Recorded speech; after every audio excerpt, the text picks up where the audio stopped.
It's Wednesday, Pets Day. Ibig sabihin another pet or rather another exotic pet na naman ang kikilala natin ngayong araw. Kung ano yan, panoorin natin ito. Ang mga tego ay malalaki o thick-bodied lizards na kilala sa kanilang pagiging malakas at pagiging maamo. Ito ay may tatlong uri ng species. Yan ay ang Argentine black and white tegu, red tegu at gold tegu. At sila ay pare-parehong may makakapal na leeg, ulo, katawan at buntot. Ang mga tego ay native sa South America at itinuturing na invasive species. Ngunit sa kabila nito ay marami pa rin ang gusto silang alagaan bilang exotic pets. Alamin na natin ang iba pang katangian at ang tamang pag-aalaga ng tegu lizards. Ngayong Wednesday, Pets Day. At kaugnay niyan, makakasama natin, ito si Cookie, ang tegu kasama, ang wildlife conservationist na si Jens Del Rosario.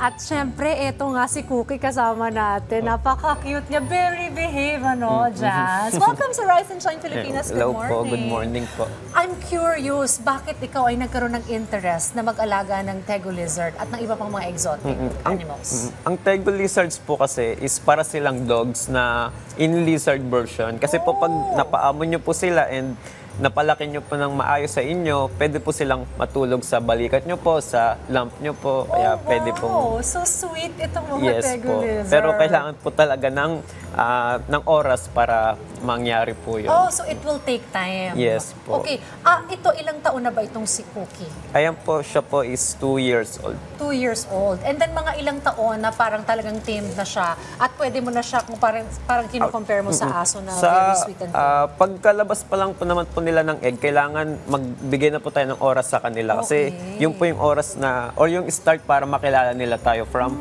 hatchling hanggang adult, kailangan mabigay natin yung oras sa kanila. Okay, paano ba yung tamang pag-aalaga ng tegu lizards? Ang pag-aalaga po ng tegu lizards is kailangan po talaga ng long-term commitment since ang buhay nila is umabot ng 15 to 20 years old. And syempre po kailangan natin ng malaking space sa bahay. Kung maliit yung bahay nyo or wala kayong space, is yung tegu is hindi po talaga para sa inyo. Pero kung may space naman po kayo, pwede po kayong mag-alaga ng tegu lizards. So may mga cage ba sila sa bahay or pwedeng palibot-libot lang sila dyan po, indoor? kasi po actually ito maliit pa po lalaki pa po siya ng parang kasing taba ng dogs. Okay. So anong kinakain nila? Ang mga tegu po is omnivores. Pwede po silang kumain ng fruits and meats. Okay. Ito very behave siya, no? Pero may mga times ba na nagiging aggressive din yung mga tegu lizards? Lalo na po pag nagugutom sila or nakakita sila ng ibang species ng hayop. Yun, kala nila kasi is aatakin sila. So, nagiging aggressive po sila. Okay, territorial din ba yung attitude nila? Yes po, may pagka-territorial din po. Okay, sa inyong bahay, ilan ang ganitong tegu lizards? At ano pa yung mga exotic pets mo doon? Marami po akong exotic pets. May mga turtles, iba't ibang klase po yun. Tapos, snakes, iba't ibang klase din po. May iba't ibang klase din ng lizards. Wow, ang saya sa bahay mo, po, kami na lang po yung nakikitira. Sila, kayo na lang yung renter. Okay, so yung in terms of diet, itong mga tegu lizard, how frequent yung pagpapakain sa kanila? Sa tegu lizards po, pag hatchling, everyday po. Pero pag mga adult, minsan gagawin na lang natin twice a week. Kasi po pag lagi natin silang pinapakain, pag adult na sila, pwede sila magka-problem sa intestine po nila. Okay. Ano naman yung kaibahan ng, kumbaga, iba't ibang mga species ng lizards? Marami po. Kung gusto nyo po maliit na species, may leopard geckos, may bearded dragons. Pero kung gusto nyo po medyo malalaking lizards, meron pong monitor lizards, tegus, tapos iguanas, marami pa po. Pag gusto mong magkaroon nito, mga nasa magkano yung price na to? Ang price is depende sa color ng tegu. Meron pong 45K. Ito pong black and white is 45K. Opo, yung red tegu umabot ng 48 to 50K. Okay. May blue tegu rin po na mas mahal pa rin. Alright, so ano lang sila? Kumbaga, pwede rin ba sila sa tubig? Opo, actually mga tegu is a good swimmers. Pero pag mag-set up po tayo, kailangan wala pong tubig. Or meron naman tubig, pero hindi po ganun kalalim. Okay. Rod, hello daw sabi ni Cookie. Eto, Jens, tanong ko lang, no? Kasi nabanggit mo na may mga pagkakataon kasi nga wildlife, mayroong mga nagugutom.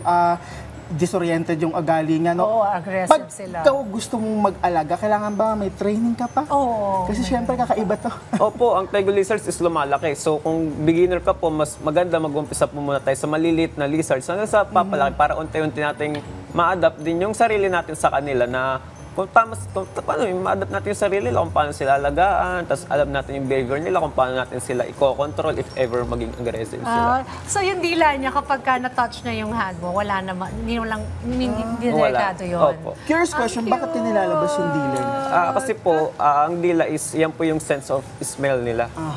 So, parang snakes din po. Ganon. Okay. Girl ba to si Cookie? Siya po is male. A male siya. Anong food niya?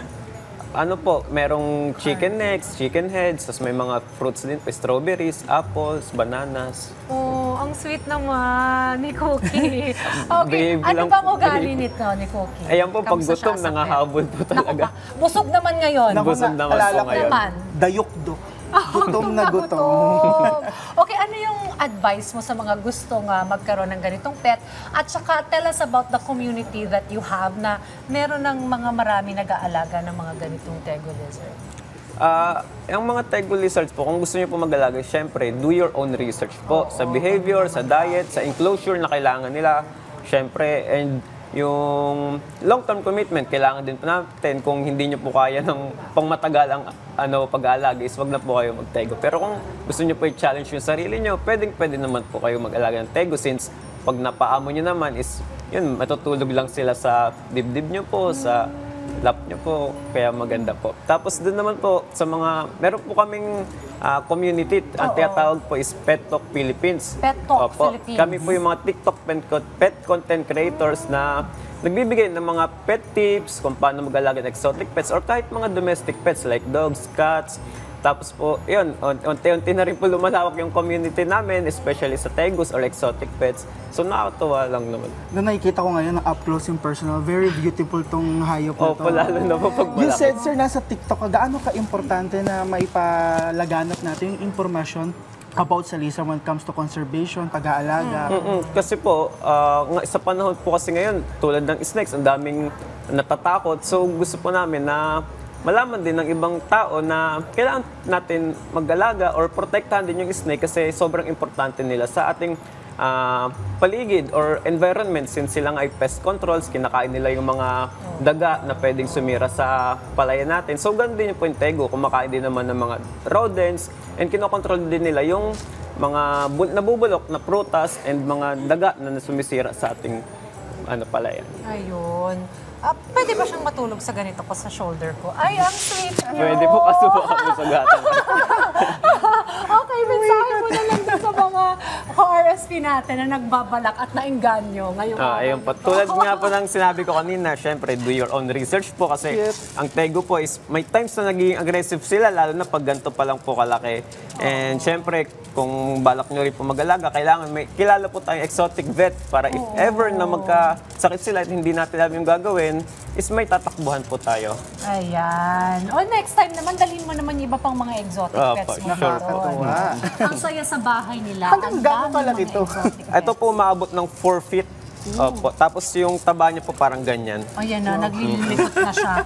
Naglililikot na, baka gutom na. Well, maraming salamat Thank you Jan, po. sa pagsama sa amin dito. And it's nice to meet Cookie, ang Yay. Tegu Nice to lizard meet you, na Cookie. kanyang pet.